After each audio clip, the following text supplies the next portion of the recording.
Well, welcome everyone, and I want to welcome back Jay Sanguinetti to our channel, a program on frequency healing for medical and meditation applications. And it's good to have you back, Jay. Good to be here. Always good to see you. Yeah, let's see what we want to talk about today. Um, so, what's been on your mind lately? What's new and exciting that you're thinking about? Uh, I work with Shinzen Young, a meditation teacher who's well known in the sort of technology delivery space, so trying to find novel ways to deliver mindfulness to people, including YouTube. He was all over YouTube in the early days, and Shinzen's been looking for an artificial intelligence platform to put his consciousness in and get it out to the people so they can, you can scale the training. And Shenzhen and I have been talking nonstop about artificial intelligence for the past few months, to believe it or not. Oh, that's And interesting. I remember when I was studying with him 25, 30 years ago, he brought me this flow chart, his whole technique, and said, "You're a computer guy. I'm a former computer professor. So can you program this for me?" It's a little early for this right now. yeah, yeah, But yeah. the time is right. The time is right, and in many ways, and what it's really like, the sort of background of this thinking is, how do you scale these practices to the people? Mhm. These practices that we're interested in around mindfulness, meditation, yoga, deep spiritual practices are old and redeveloped, refined, and redeveloped through the ages. And now we're in this unique situation where you have, almost 8 billion people on this planet who are much past the carrying capacity of the planet in terms of the resources, and a general recognition that we need practice, we need inner practice, inner work to sort of help us shift to the next paradigm of human existence, whatever that looks like with technology and everything else. And so, the deeper sort of thinking here is like, we need something now. We need to help people gain the inner practices, the inner training, the inner skills to transition to the world that's coming, whether it be with artificial intelligence and global warming and all these, calamities that are on the precipice. And so it's been really interesting to think through that with Shenzhen, because he's been thinking, since the 70s, like, how do you scale these practices? Right. And, what does that look like? And what's the real intention behind scaling the practices? And what are the sort of good and bad outcomes that are possible by scaling this out to the people? So, yeah, fascinating. Yeah, that's all. Well, yeah. So we have an idea what are the good outcomes we can expect when people are doing more meditation practice, mindfulness practice, becoming self-aware, being able to make wiser choices, becoming more aware of the impact of their choices, becoming more aware of the subconscious and unconscious impulses that drive their actions and the Mhm. conditioning that they might operate in without realizing it, so they can start to question their system of thinking, beliefs, and reality making, and be able to also be present with the consequences of what's happening, because they can be present with how it feels and what's really going on around them. So these are some of the positive things I can think of. What are some of the negative things that can happen? Well, Well, part of the challenge of scaling it is that humans are social creatures. We need to be in community when we're learning, especially practices like mindfulness or doing psychedelics, things that are changing our consciousness and sense of self and our ego processes, things that are reaching into the unconscious and unlocking, let's say, some of the trauma. These things are destabilizing, which is totally fine as long as you contextualize them and have a support network. And being social creatures, it's really difficult to do this work in your apartment in New York by yourself. And that's the situation, and especially with the pandemic, that many people find themselves in, is being quite separated and alone, and looking for ways to mitigate some of that loneliness and disconnection. Um, but we need those social interactions. We need people who've been through those experiences. We need people with wisdom, from their experience to sort of help guide us through. And so part of the worry is that you scale these out to people, let's be honest, like virtual reality, all this stuff is coming in some form. We have no idea what it looks like. But, people are moving to more and more separation, like actually being in VR, you're even separated from the physical world. So now, how do you help that person have the support they need as they're going through these transitions? And, I think that's kind of up to the technology creators to think about those social components and the availability of it. So I hear you saying a couple of things. One is the question of, the change is messy. You can teach people techniques and so on, but if it's really starting to change their life, well, it's not a smooth process. It will uncover things that need to be looked at, dealt with, that could be overwhelming or difficult, as well as learning to constantly deal with the anxiety that change and introspection can produce in general. I mean, in a way, part of it is avoidable because change trying to happen on a planet, as you said. We're coming to the brink in so many ways, and we have to manage that kind of anxiety and fear that's coming up globally. So, Mm-hmm. so in a way, when we teach these techniques, we are teaching people how to manage it, and yet at the same time, we could temporarily make things worse by forcing them to confront things that they had sort of locked away and avoiding, and or deal with uncomfortable truths that they were in denial of. So Yeah. it's a good point. And then the second point you bring up is that it has to do with how we our social connections. That's a very important part of how we going to deal with this. Get the right kind of help, get the right kind of support, find like-minded people who are going through this, so that we can have a community of knowledge, understanding, and support that becomes. Mm-hmm. So that's a key issue. Absolutely agree with that. And Yeah.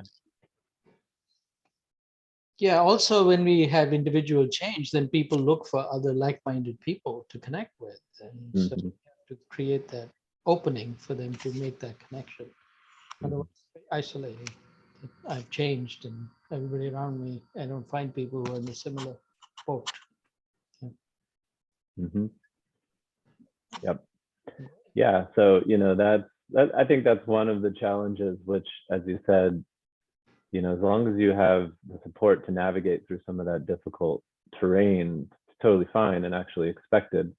But that needs to be understood up front, that as these tools are scaling out to people who, a lot of this may be new to them, and they're coming to these practices, like a lot of people who come to the meditation apps, for example, what they call mixed mindfulness, the sort of really stripped down version of mindfulness. A lot of people are turning to that because of the anxiety, the isolation, the difficulty. They've been sold on this idea that mindfulness will help them with some of the issues that they're dealing with, independent of the spiritual dimension. Just that sort of piece of helping Right. mitigate some of that. And they're not really being told that, to get really to the other side, you might have to go through some of the deeper issues that you have going on, and that's totally fine. But it's not just like you do the mindfulness and everything's peaches and roses. It's actually, you become aware of, what you're feeling, what's happening in the world. There's a lot that you have to sort of deal with as you're coming through. So, having all of that built in up front can mitigate a lot of those, what they're now calling adverse events, in the literature. And, I think that's fine. That can be built in. Yeah, so that's one aspect of it. One is so-called adverse events, which are really part of the growth process of the person, and the other is if you don't provide that, it may not be effective. Mm-hmm. It'll lack effectiveness.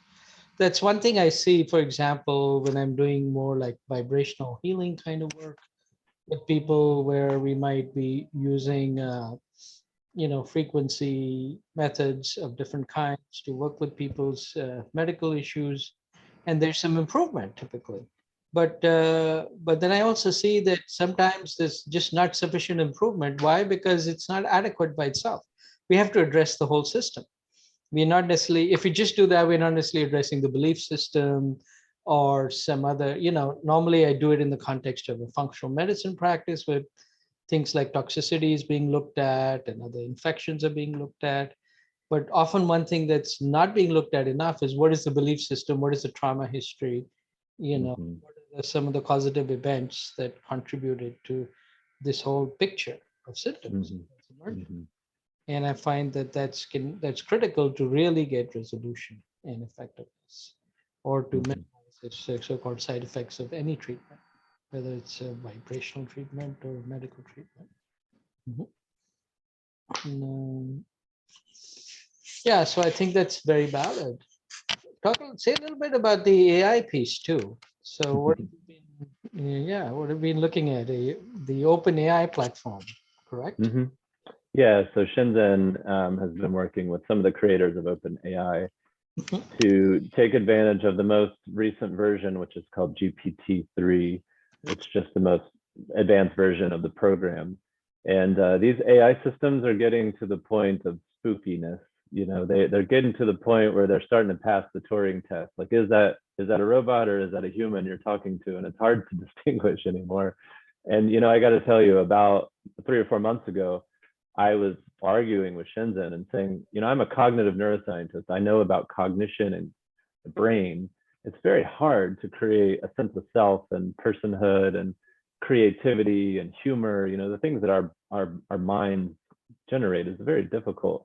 I don't believe that AI is going to do that anytime soon. I kept saying that to Shenzhen. We're still 50 years away. In the 1970s, they were saying we were going to have conscious computers in the 1980s, right? You remember that? You were a computer, I you're a was computer an scientist. artificial intelligence researcher. You know it, right? You were probably one of the ones saying Not it. very, very successful, and now things have started working. It's like, okay. Yeah, so we've seen this before, and I was a little skeptical, but I've been interacting with these AI systems, and man, they are impressive. Like they can do things that look like telling jokes, which is an extremely hard thing for a computer to do. Humor is very subtle, and they can integrate across problems. They can be creative in their problem solving, which is again something really only humans can do, maybe chimpanzees and dolphins and whales and things like that. But they're getting to the point of that type of intelligence. And so, Shenzhen's been getting really excited because Just now. Jay, I just realized I want to make sure to have people on the call, Curt and Clinton, right now. If you have comments or questions, type them in or ask us at any time. Actually, so I will pause and ask you directly in a minute. Go ahead. Yeah, we'd love to have questions from you. Yeah. So go ahead, Jay. So yeah, you were saying how remarkable these new systems are. And They're pretty amazing. If you want to play with one, there's one called Replica on your iPhone. I don't, I'm not part of this company or anything. I'm not making money from them. I'm just quite impressed by what they've created. It's a little chat bot, and you can just chat with it, and it talks to you like a friend. Um, so the idea is that Shenzhen wants to create a chat bot, but it's helping you learn all the mindfulness skills, meditation skills, and it has all this deeper stuff built in that we're talking about on the first part of the call. Like, it has a sort of map of your well-being and happiness, like deep. We're talking about deep happiness, not just the state of happiness, but a life of flourishing, what the deeper practice can give you. And it's got that built into the whole system. So when it's interacting with you, it's trying to guide you through practice towards more and more of that deeper level of the skillfulness of happiness. And it understands, that you need to have social interactions, that if something negative comes up, that's okay, you can deal with it. It sort of knows which type of practices to give you to kind of get through that. So it's basically like Shenzhen in an AI. And he's beginning to build this. It's the very early stage of this, and he just wants to give it to free to the whole world and have it updated for every context and community, so it's very culturally specific. cool. That's pretty awesome. Yep, it's pretty neat. And 2 months ago, if you would have talked to me, I would have been like, it's too early, this isn't going to work. And now that I've seen it, it's like I think we might be pretty close. Interesting. Well, his system is so algorithmic. It always was, So it's more true of Shenzhen's system than maybe some other systems. Yeah. Yep. Well, and I also think, it will be open source. So this is like nonprofit, this is everybody gets it for free. So you can add in, Sanjay into it and add in Daniel Ingram and add in all the mystics. We got recordings of, 100 years at least of teachers on YouTube. You can go listen to all these amazing teachers. The AI can just learn all of it, put it all into the same system, and it's just going to keep growing. Plus, of course, it can read all the texts. It can read all the Buddhist texts and all the other texts as well. And, this thing's going to keep growing. And I think for me, that's part exciting and part scary. We don't know what we brought. No idea. Yeah. Yeah. But, more optimistic about it, because it's like the world's just moving fast into these technologies, and we're all worried about all the weird places that all this goes. But I think it's also got the potential to bring these teachings to many, many more people and get them talking and updating the system. All right. Exciting development. Any questions, Curt or Clinton? Yeah, I have one. It's related to a number of the things that Jay just said. Can you hear me, by the way? Yeah. Yeah. All right, cool. I used to be in the political world. I was a lobbyist and PR flack and doing advertising for pharma and big food, and had a bit of a change and awakening 4.5 years ago. And I've changed, and I help bring people along. I'm here in Sedona with Jonathan, and I kind of joke that I'm a gateway drug to mindfulness for busy executives or people who have been caught in the kind of what I call hustle and grind pornography culture, which is the majority of what you see with apps and YouTube and social media. It's don't relax into your power. It's fight, grind, hustle, and all that, right? And people, it's easier to struggle than it is to relax. It's an easier sale. If I told you I'm going to have you beat your head against the wall and then yell at you for being weak, it's actually easier to sell that, which is so funny, right?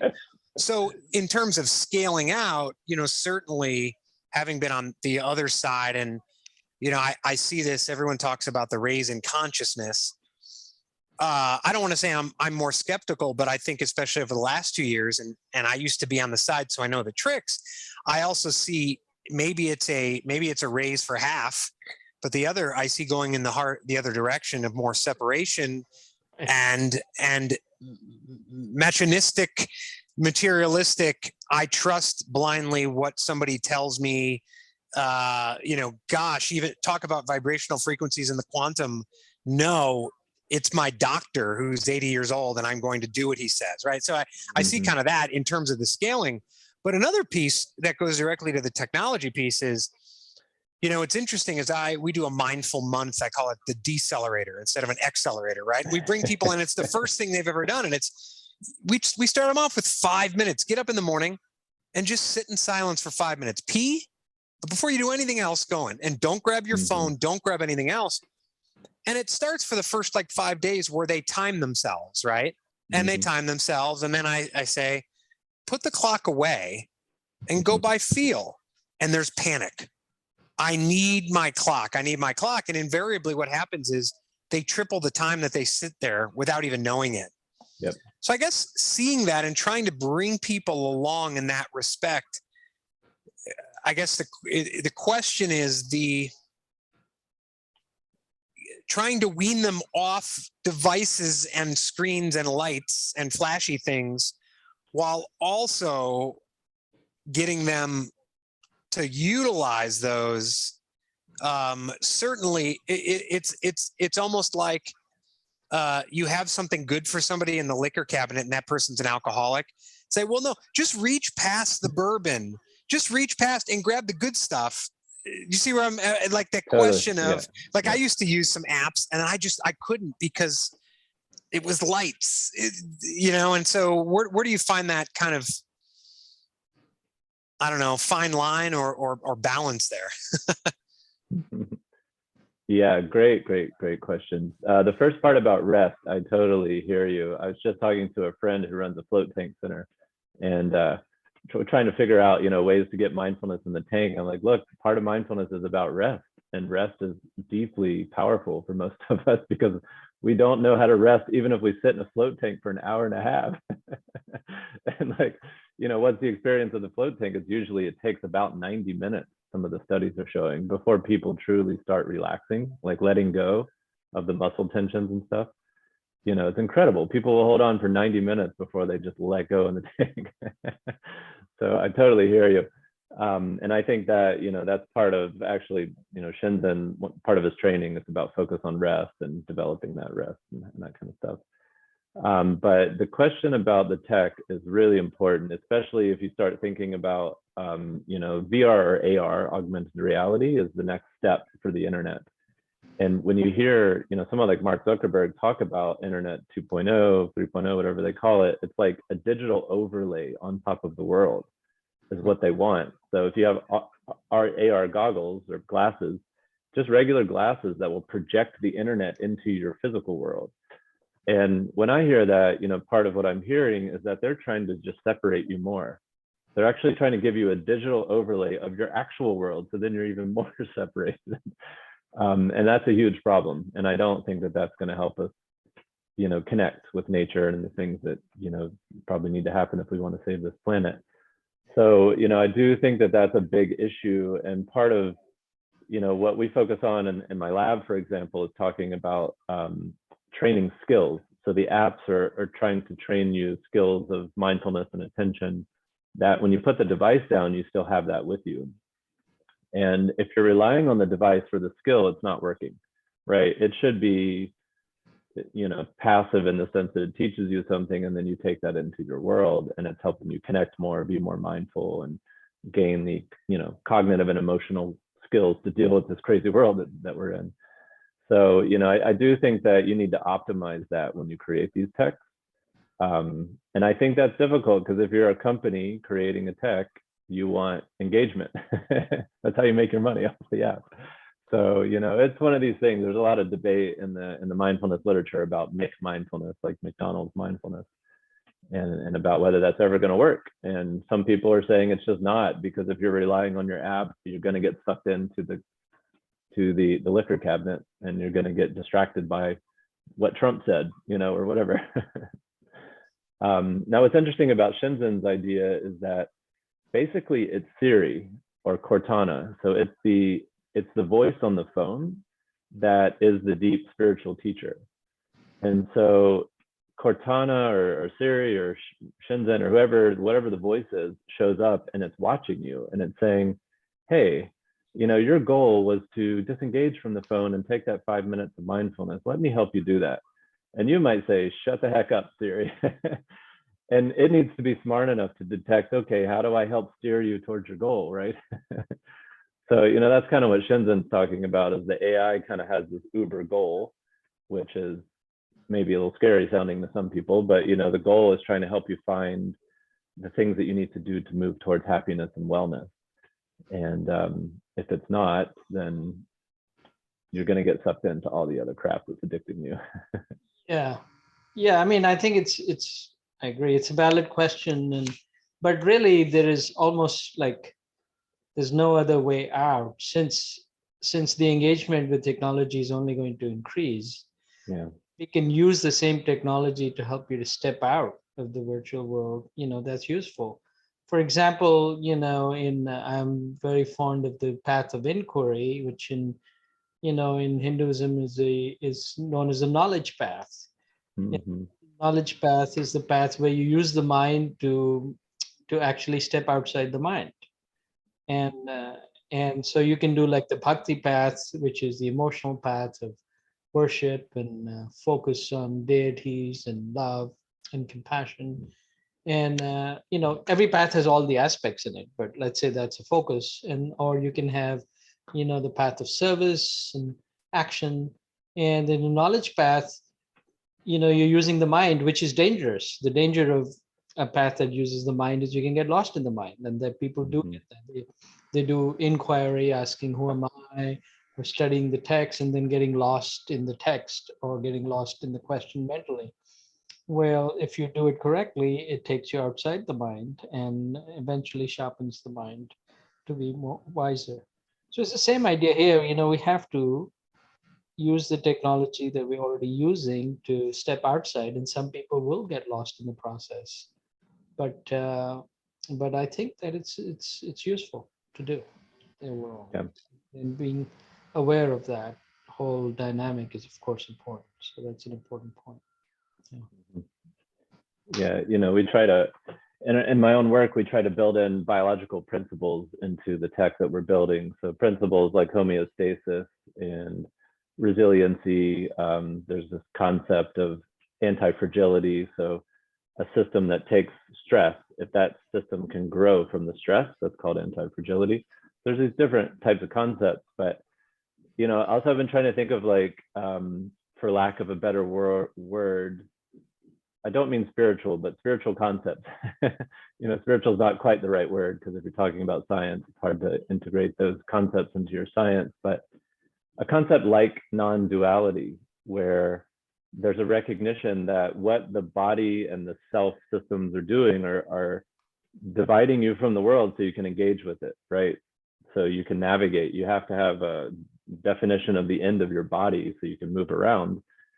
But technology can take that further and further, where you're more and more separated. You're sitting in your room, you're in a box that humans have created, you're on the VR, you're so separated even from your own body at a certain point. And that might not be totally efficacious for you if you're trying to be available for your spouse or your child or something like that. So I think those types of concepts can also be built into the tech, such that you can ask a very simple question. Is the engagement with the technology separating me or helping me find a way to connect with the world? And my goal as a technology creator, for example, is to ask that question personally. Am I creating tech that's doing that?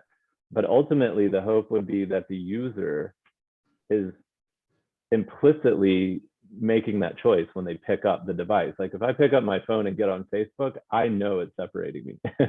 I know it's bad for me, and that's why I've gotten off Facebook, right? Like I can narrate that for you, and I have a bunch of unconscious assumptions about that. But what if somebody was honestly picking up a device because it's giving them the skills of connectivity or giving them the skills of emotional resilience, and that was actually happening for them in a real way? That would be a completely different engagement. And I think we don't really know how to do that yet to build the tech, but I think we need to start thinking along those dimensions. And then we need to be asking the users, like, is this actually happening for you? Are you learning how to rest? Are you learning how to engage? Are you learning how to confront your bad emotions about climate change or whatever? And the answer for most people right now is no. The technology is just making it all worse. So I think, as you're saying, that brings up the piece of measuring what we're doing, in a direct way. Yeah. Right. Yeah. And again, the measurement right now is all about how do we engage people's attention to sell more advertisements. Pretty much that's what all the companies are trying to measure. But that's one dimension of human experience, right?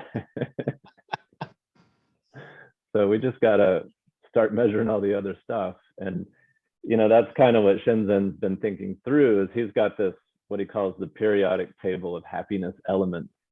So it's like a model of human happiness, like true flourishing and enlightenment. And he's trying to figure out, like, how do you measure all the other pieces to know, like, where's the person moving in their happiness map? Which dimensions are being elevated by mindfulness practice or therapy or whatever you're doing. And I think we're getting to that point where we can start measuring some of that stuff, kind of in the way that positive psychology is talking about happiness. But I'm not sure if Google or Facebook are really talking about this at the highest level. Yeah.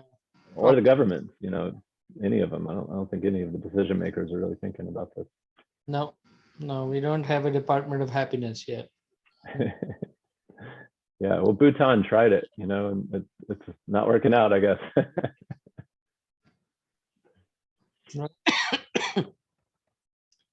Great. So what? Yeah. So your work with the ultrasound right now. What are some of the latest research that you've been publishing? Right now, I've been working with a team in Germany. We have a sister lab over in Würzburg. And previously, we had shown that we could stimulate a part of the brain that actually made people happier in the moment. And so part of the work is trying to map sort of the circuitry in the brain that helps people regulate their emotions around happiness. And there's a lot of questions around that. When you start stimulating the brain with electricity and ultrasound, you might make a person feel happy, but are you changing other dimensions of their brain? So are they becoming happy at the expense of having worse memory? Or are you disrupting sleep or something else, right? It's kind of what drugs do. So, we've been worried about that, and we've been trying to measure some other aspects of their brain function.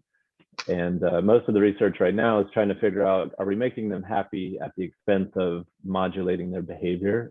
So are we making it harder for them to inhibit their behavior or harder to learn, for example? Okay, are they getting more impulsive, for example, or are they losing focus? Exactly. Okay.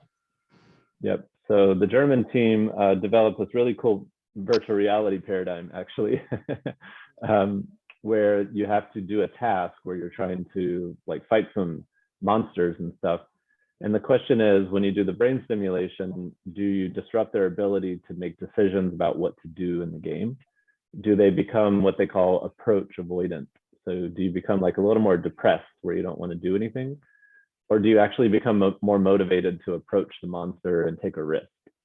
So are they becoming more risky? Or are they becoming more sort of depressed? This is stupid anyway. Why am I doing this? Yeah. Third option where they say, I'm not engaging in this stupid reality. Yeah. That's a possibility. Some of them probably say that. So yeah, that's a confound, they get too smart. Yep. Yeah. So most of what we're finding so far is they actually become more approach motivated. Oh, really? So they actually become more sort of friendly to the monsters in the game, which is pretty interesting. Okay. They're more willing to fight with them? In some cases, they're not fighting the monsters. It's like an exploratory behavior. I see. So And they don't. scared of taking action. Okay. Yeah, exactly. Which is good, because a lot of the problems we're dealing with right now in the world is people are lonely and scared to engage socially for obvious reasons. So, this could be making into a treatment to help people kind of get out of their house and become social again. Pretty fascinating. So this is still with PCC activation? This was at the right prefrontal cortex. Ah, okay. Yeah. Okay, the window. Right. Yeah, and so the idea in the research is, brain stimulation would be mixed with some type of therapy. So if you have someone with depression, they have a lot of trouble sort of motivating to get out of bed and that kind of stuff. So the idea, getting back to Curt's question, we wouldn't want you to be relying on the brain stimulation if you have depression, but maybe we can get you out of bed, right? If you can just get depressed people off the couch or out of bed, you can get them to the therapist. Just got to get that first step. And that's incredibly hard for millions and millions of people. So that's what looks like this might be able to do. Get them into therapy that opens up the brain up to possibilities. Then you do the therapy, or you do the mindfulness practice or whatever it is. And then hopefully it sticks a little bit. So when they go home, they can get out of bed a little bit easier. All right. So Clinton has a comment. Spatial referencing is shown to be important to memory in humans. Can sensing an unreal environment be detrimental to human experience? It's a good question, Clinton. I don't actually know the answer to that. Do you have any idea? Okay. What was the last part? Can sensing an unreal environment be detrimental? For example. Aha. So you mean like virtual reality if you're spending a lot of time in VR? Yeah, that's what I think he means. Yeah.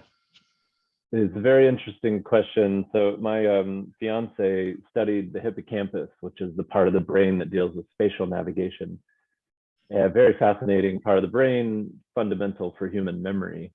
And what we know is that as long as your brain is representing the world in space, that you'll be able to make memories when you go to sleep. You're actually consolidating those memories. But when you start going into VR, the whole mapping of the world changes depending on the environment. like a lot of VR is actually kind of realistic. You have 3D, you have a floor and a wall, all of that kind of stuff.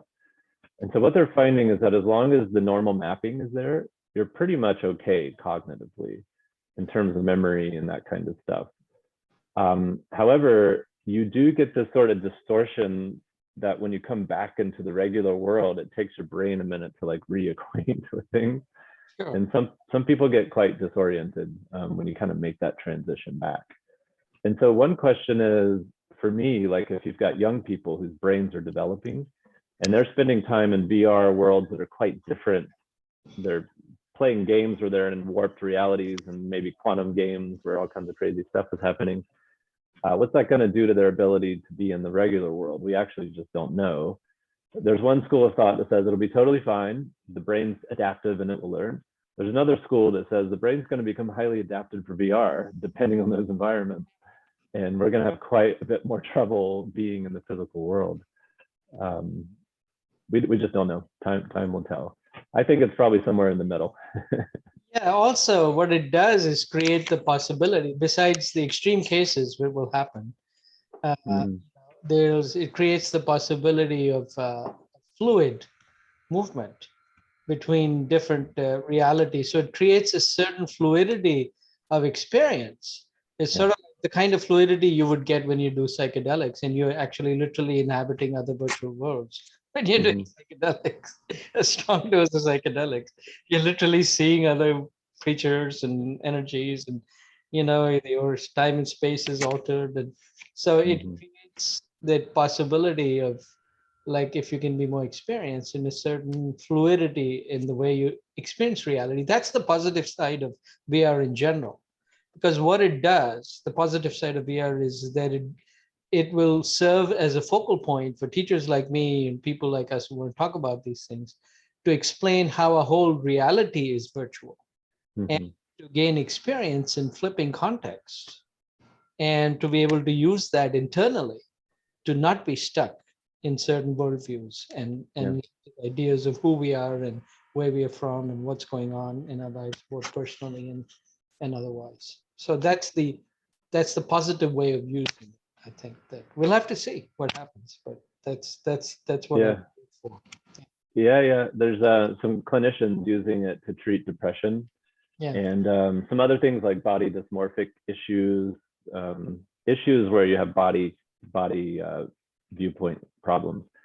And with some of these things, what they'll do is they'll show you. So there's a video camera that's showing you from another point of view. So you're kind of like, you have this kind of weird sort of out of body experience in VR. It's pretty neat. I've tried it before. And if you do that, like what you're saying, where you teach the person to try to decenter, right? Decentering is a really important part of mindfulness practice. You're not so stuck inside of your body issues or your physical issues. Consciousness when you decenter. Yeah. Exactly. And some patients have had spontaneous awakenings in the clinic, and some of these clinicians don't know how to deal with it. The clinicians are like, the person's like decentering, and Let's give him a bird's eye view, Yeah. Yeah, it's great. And then, now there's some people interested in kind of recreating these experiences who kind of know a little bit more about the altered states that can happen. But, I think this is a whole new dimension of clinical therapy. And once we learn how to deal with that, that could be quite powerful for people. Yeah, I'm excited about that. Yeah. I think Clint had another question. Could there be a difference in a AI fluidity and organic fluidity? I'm not sure what that means. Yeah, can you give us a little more on what AI fluidity would mean?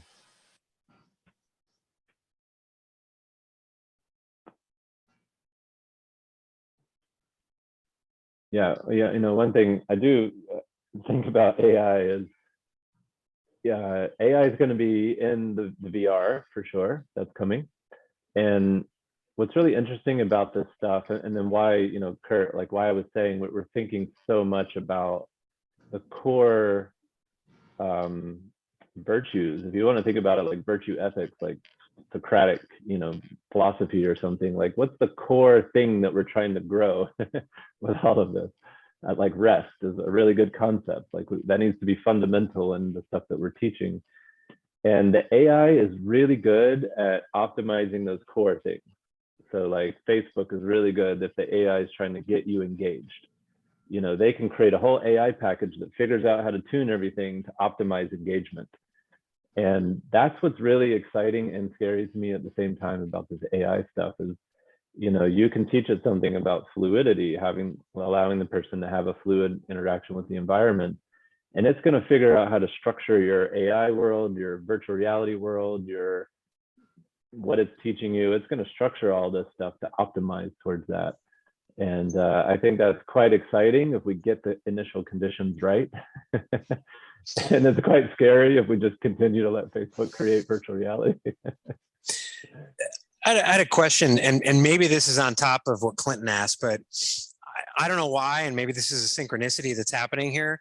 But like 3 weeks ago, through a variety of interesting meditative channels, I became obsessed for about 8 hours with the hippocampus, which is so funny that it's coming up now. And I was reading through it and looking at, you know, the neuroplasticity that happens with the London taxi cab drivers. I don't know if you know that where they've grown that part of their brain. And so, and maybe this is kind of what Clinton's asking, if you grow that part of the brain, right, in terms of the spatial recognition in a virtual world, when you come out, although I guess the London taxi drivers are growing that by looking at maps, I guess part of them are driving. Will there be a difference once you come back out of it? But then also one of the things I was reading was I think I was reading this, the impact of stress and anxiety on shrinking the hippocampus. Could you do something in there? Or is that part of it that when they're in the AI to undo that and would that remain when they come out of it? Does that make sense? Yeah, that makes sense. And yeah, the hippocampus is a rabbit hole. It's the most studied piece of neuroscience, and you know, the Nobel Prize was given about 5 or 7 years ago for people who kind of mapped the hippocampus. What, from a very high level perspective, what was really fascinating to me about the hippocampus is it's helping the brain parse space and time, right? So my experience most of the time is spatially and temporally organized. And that's the foundation for my world, my perception, my ego, my sense of self. Like everything is spatially and temporally separated and organized, and I can interact with it and do stuff with it. The way the world actually is probably quite different than the way we perceive it, right? And so the hippocampus is like this big filter that's helping us figure out, you know, where the edge of the wall is. That's a hard problem for an AI to figure out where's the edge of this white room with the white floor, you know, and I use certain cues or whatever. So as far as I see it, you know, that stuff is the foundation for even our sense of self, you know, the sense of separation and me versus you and all of that kind of stuff. And so I hear, you know, sort of what Sanjay was saying is now we're going to be interacting in a world that's so different that we create these little selves and all the different worlds that we're in.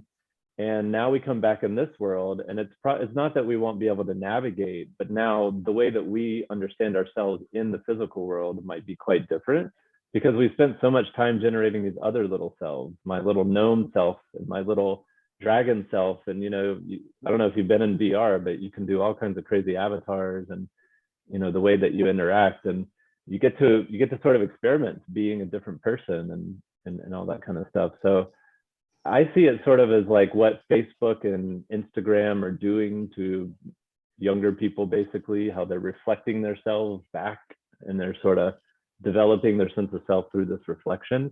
There's going to be that process, but on steroids, you know, in reality making. And I don't know if it's necessarily a bad thing, but in terms of helping a person really understand who they really are or what they really are, I do think it creates more mirrors to that whole process.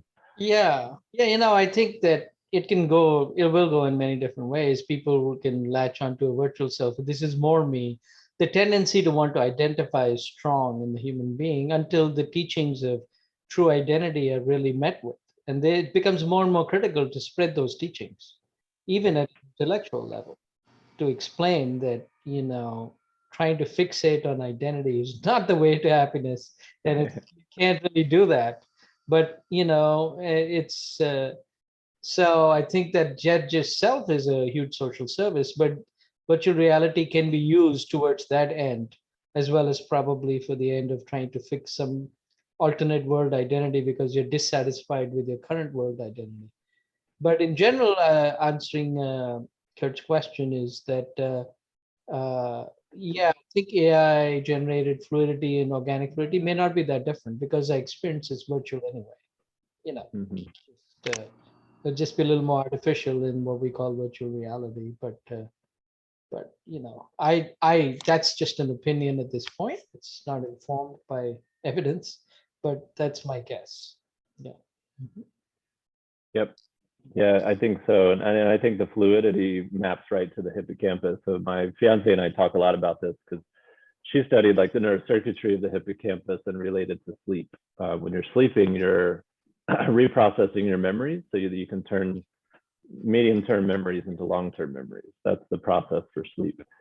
And a lot of that, like if you have a rat and you have a rat in a maze, you can actually find the circuitry. So have you read about the place cells and the grid cells? So there's a cell in my brain that's firing right when I'm in this part of the room. And if I move to like this part of the room, there's another cell that's firing. They're called place cells. And they're literally mapping the physical space that you're in. If you have a rat like run around a maze, you can map the place cells. And if you look on YouTube, you can see the video where the literal place cells are mapping the space. So what happens in sleep is that stuff plays backwards. So the brain is replaying so it can remember, that space because the rat wants to remember. What starts happening when you start transitioning or doing a psychedelic or having an awakening experience?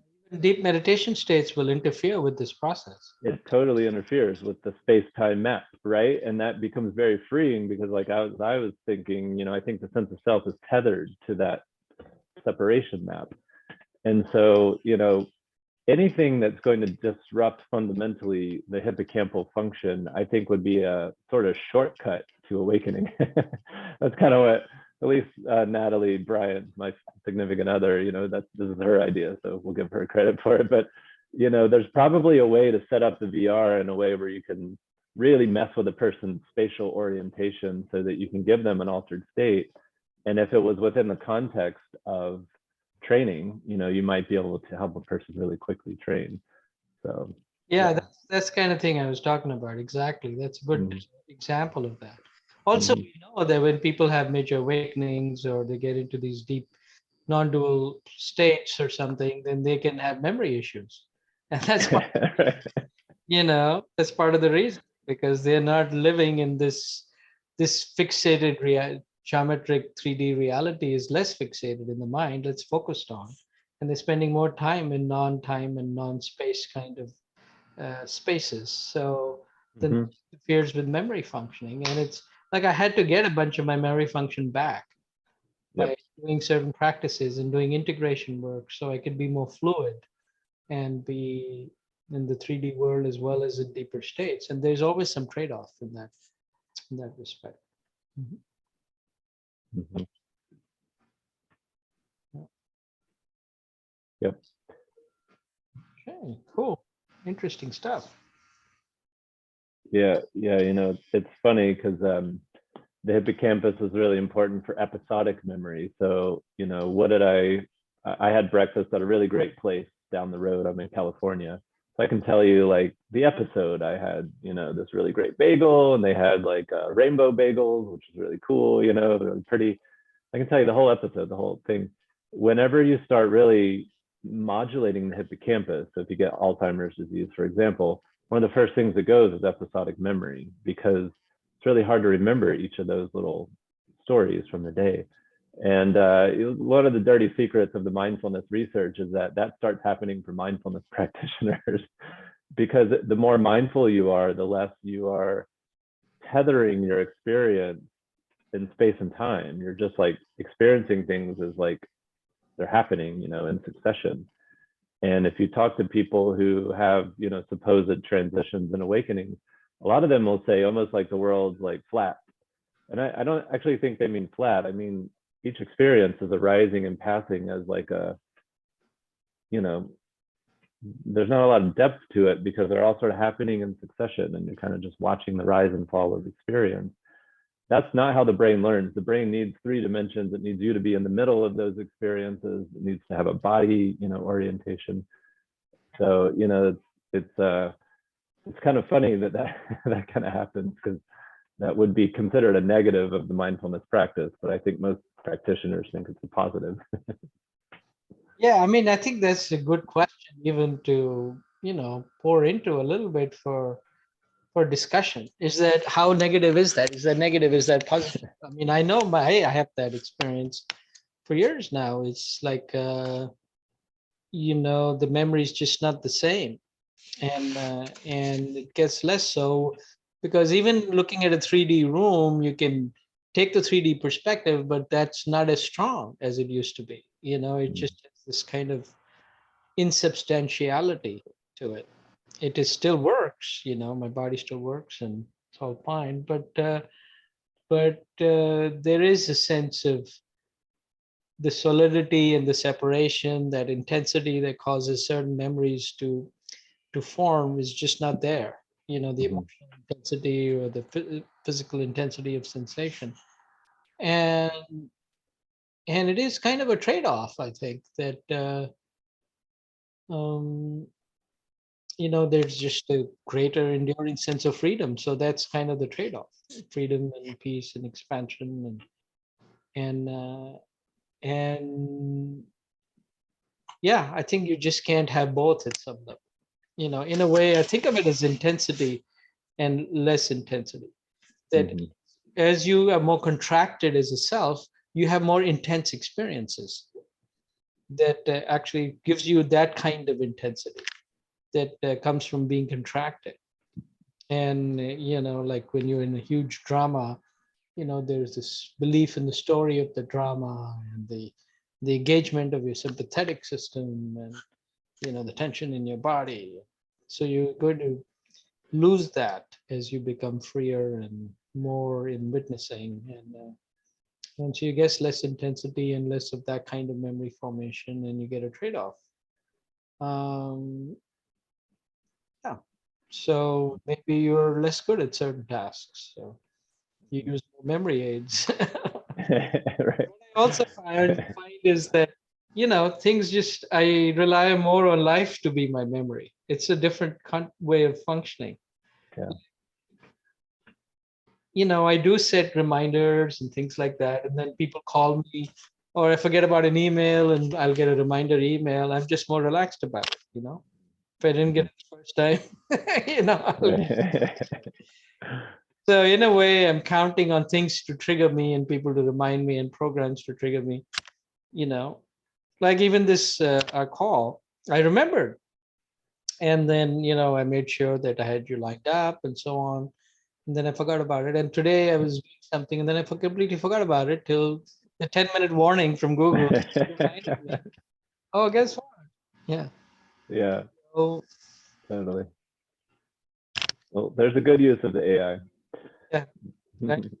There's this funny problem in the neuroscience where I was telling you about these place cells. So there's a part in your brain that's mapping all the places that you're in, but there's this conundrum. How does the brain know the edge of the space? Like when I walk out of my room, there's an edge to this room and there's a start of the new room. How the place cells know how to do that?